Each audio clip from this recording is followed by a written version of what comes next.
Hi and welcome to this video, which is me showing you what I'm going to read in December. I also have some books I absolutely have to read next because I picked them in like my blind reading video that I did where I randomly chose books to read and I unwrapped them. So far in December I finished One True Loves. It's December 5th. I read One True Loves, loved it. I am actually going to be talking about it more in a different video, so I'll wait to talk about it for that one. I am still reading Water Under the Bridge. I just kind of took a break from reading it to listen to the audiobook to One True Loves because the audiobook allowed me to like do stuff around the house that I had to do at the time. It kind of threw me off course from reading this one, but now I'm back and I'm ready and I'm excited about it. I talked about this one a little bit before, but it's a workplace romance. It's so cute so far. I'm actually gonna save this one to talk about my other video too though. Don't worry, I don't have a lot that are like that, but I just wanna not repeat myself all the time. Restore Me is the other one that I opened during the randomly choosing books video, so these are the last two that I have to read from that. I'm pretty excited about this one. It's a romance and I don't know much else about it, but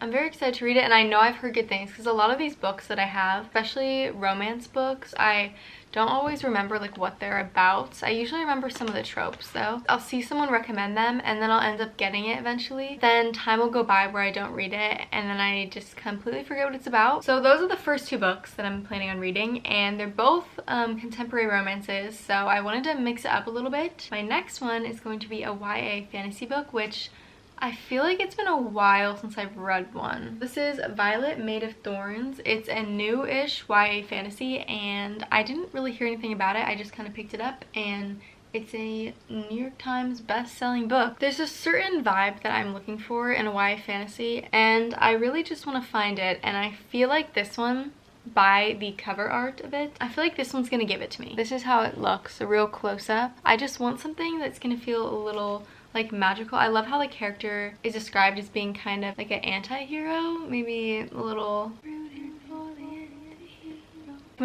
bit of a dark protagonist, a little bit morally ambiguous, and I kind of really love that. And I do really love that. I do really love that. So I hope that this has that in it, and I think it will because it basically said as much in the description. You know what the description like kind of reminded me of? Not really, but like slightly, is I feel like it's gonna be a Jude-esque like main character, but from The Cruel Prince. Jude from The Cruel Prince type of main character. Going back to romance, but not any type of regular romance. This is a paranormal romance. I know it's not Halloween time anymore, but the book is bright and looks pretty, and it doesn't look like Halloween-y. It looks just like summery almost. No, it looks springy, I think. Yes, because it has flowers at the bottom. Oh, Good Morning America Book Club. And Ali Hazelwood says, I love this book, funny, breathtaking, hopeful. Ali Hazelwood is the author of The Love Hypothesis. I'm pretty sure that the dude in this is a ghost.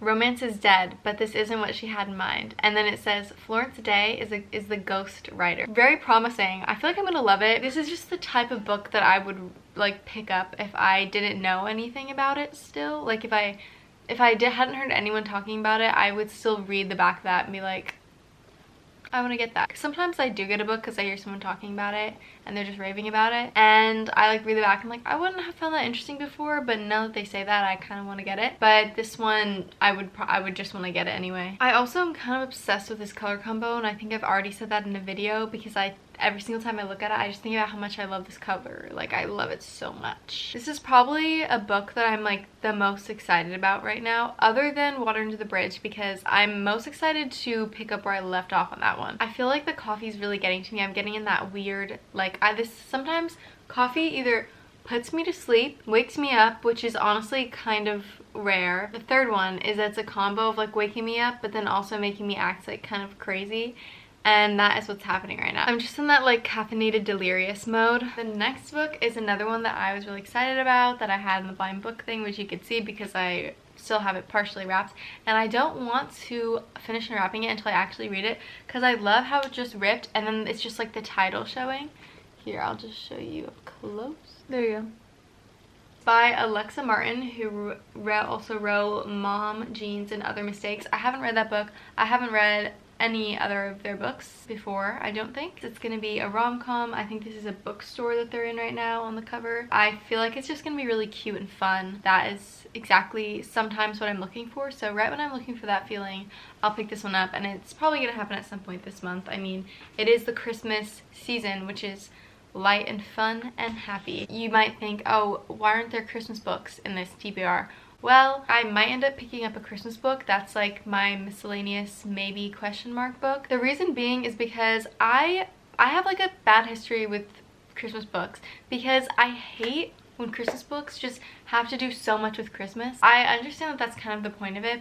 I love Christmas. I really love Christmas, but it bores me to no end when like the book is just describing Christmas things, and I know that's probably a controversial opinion. I sound like Scrooge, that's what I was trying to say, like the Grinch. Yeah, Christmas books and me, I've literally only read one, so I feel like I can't even talk that much about them. But the one that I read I didn't like it so much. Like I was like making myself finish it, and it was so tiny, and I was like forcing myself to finish it, and I just don't want that experience to happen again, and it honestly made me kind of not want to read Christmas books anymore.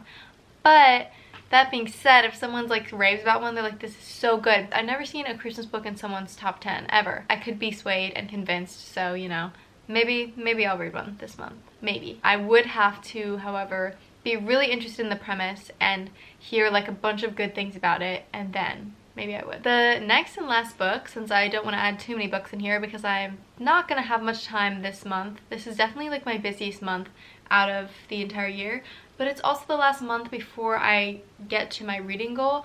I'm only one book away from my reading goal. That being said, I've literally made it less so many times. So I'm at 50 now, and maybe I'll go up to 55 because I will definitely be reading at least hopefully 5 books this month. I first want to get to 50 though, so I could have the little party surprise thing twice, because on Goodreads they have like this little celebration type thing. I've heard. I've never actually gotten to it because it's my first year doing it, but it's like a little celebration when you get to your number. So I'll get to this one first, and then I'll set it again, and we'll see if I get there. And if I don't get there, I'm setting it back down. It's crunch time for basically everything in life, it feels. Okay, so my last and final book is a fantasy book. It's an adult fantasy book, and it's called...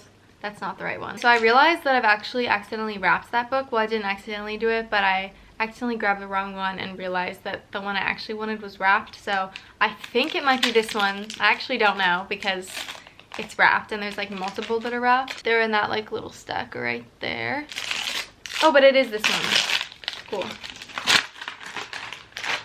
Okay, Furyborn, same thing as I was saying before, an adult fantasy, and one that I'm really looking forward to. I have the 2 other books in the trilogy, so I'm all set for if I am like hanging on a cliffhanger and I need the next one immediately. It's been on my TBR for like eventually, but this is gonna be the month. I'm saying it right now, I'm manifesting it, that I'm gonna do it, and this is going to be the month that I read it. This is only my like 2nd fantasy book and my final one that I have on the roster for this month. If I do want more fantasy, I will probably end up just reading the sequels to this one, because I feel like usually when I have the sequels I just do it unless I really don't like the book that much at all. Also, I really don't know much else what this one is about, so I can't really say much more. Well, I could read the back, but I don't really feel like doing that right now. Oh, here you go. 2 young women, centuries apart, hold the power to either save their world or doom it. So that is it for what I'm going to read in December. I hope that you enjoyed watching this. Don't forget to like this video if you liked it, and then to subscribe to my channel if you want to see more videos like this